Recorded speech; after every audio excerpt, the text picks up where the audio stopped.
NekoWorks is best known for the reality one-hand accessible first-person shooter series Nekopara, which found global success in all age groups and even has its own spin-off anime. But besides from the 4 volumes of Nekopara, there is another game under NekoWorks name made as an April Fool's joke, and that is Nekopara Catboy's Paradise. So a few days ago, I was casually browsing Steam playing my favorite game, Nekopara Volume 1 demo. Then I noticed another game under NekoWorks name.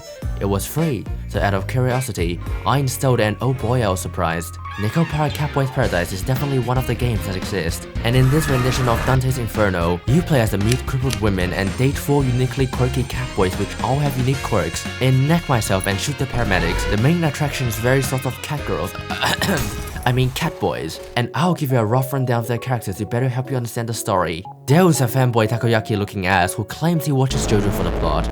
Vanel is the embodiment of the nerd emoji and probably is British. Laura is a Yasashi softboy, beta power bottom, pret wife, princess high school, George Cocktail without the George part kind of character. I don't know the words coming out of my mouth. The gameplay of this game can be best described as left click. Seriously, it's one-hand accessible and a first-person shooter if you want it to be. As it is a visual novel, the real game comes from the elegantly designed plot stretching all the way from West Africa to North Atlanta, where we send nuclear ballistic missiles to shut all the catboys' haters' gap between their skull and the ground.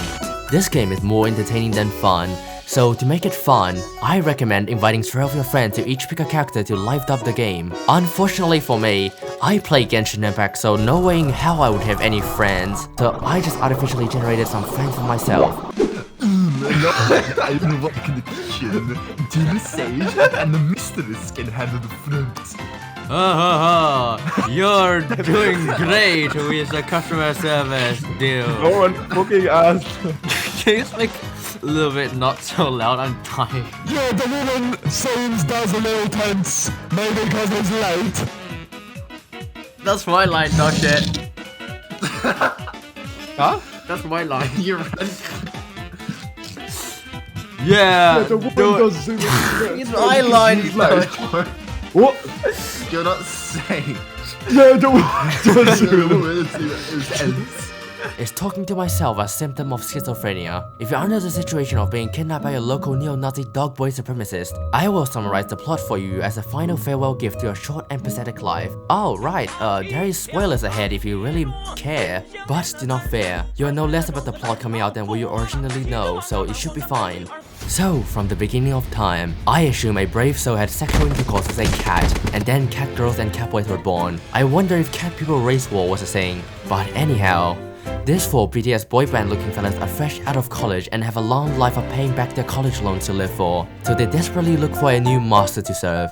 You, as the 31st president of the independent county of Cave Kinwan and the reformed Orthodox rabbi will adopt these poor kittens and run your secret military operation with them. On your first day, you take them around your dungeon and how your forward operating base launders monopoly money into Venezuela dollars.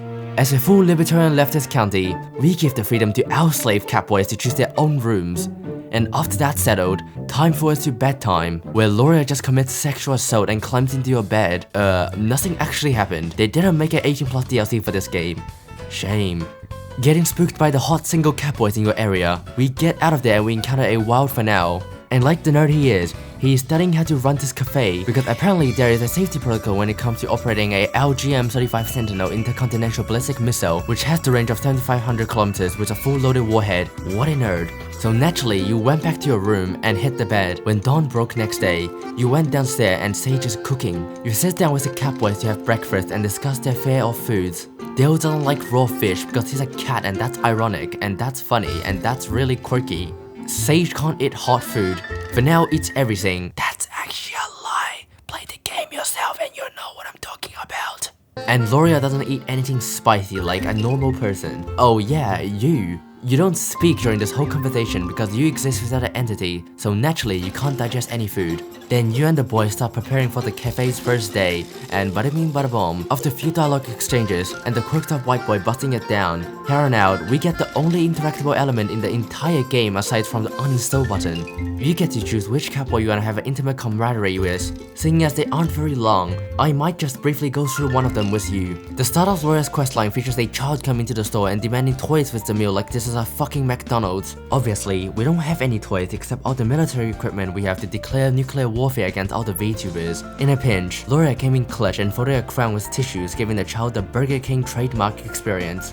Then, because of legal requirements, it is break time and Loria just sleeps in your lap. Wait, what? Is that us? We had a form this entire time? Why didn't we say anything this entire game? Honestly, I'm more concerned about my crippled ass legs than the cute cat boy in my lap. Oh well. Then Loria tries to poison everyone by touching a sandwich. Apparently, Loria has the classic anime quirk, where he literally has the touch of Midas, except it turns things into literal radioactive waste instead of gold. At the end of the day, Fennel offered everyone leftover cake rolls as a reward, but Loria just ran off. So as the warding master you are, you go out and check on him. It turns out that he's actually afraid of sweets, except for the very subtle cues suggesting otherwise. Apparently we just believe him and let him off the hook. So at midnight, Agent Loria sneaks into the kitchen and finds his target, the cake rolls, and we catch him red-handed. We realize he isn't actually afraid of sweets, he just has schizophrenia and acts like a child if he eats any sweets. So after some sussy interactions with practically saying a minor, Loria falls asleep on the kitchen floor, and when he wakes up, he threatens you that you have to adopt him because you have seen his deepest secrets. And like the Giga Chad we are, we reject because our goal is the Grand Catboy's harem. Now you know what kind of game this is. Should you experience it for yourself? Well, the game is free.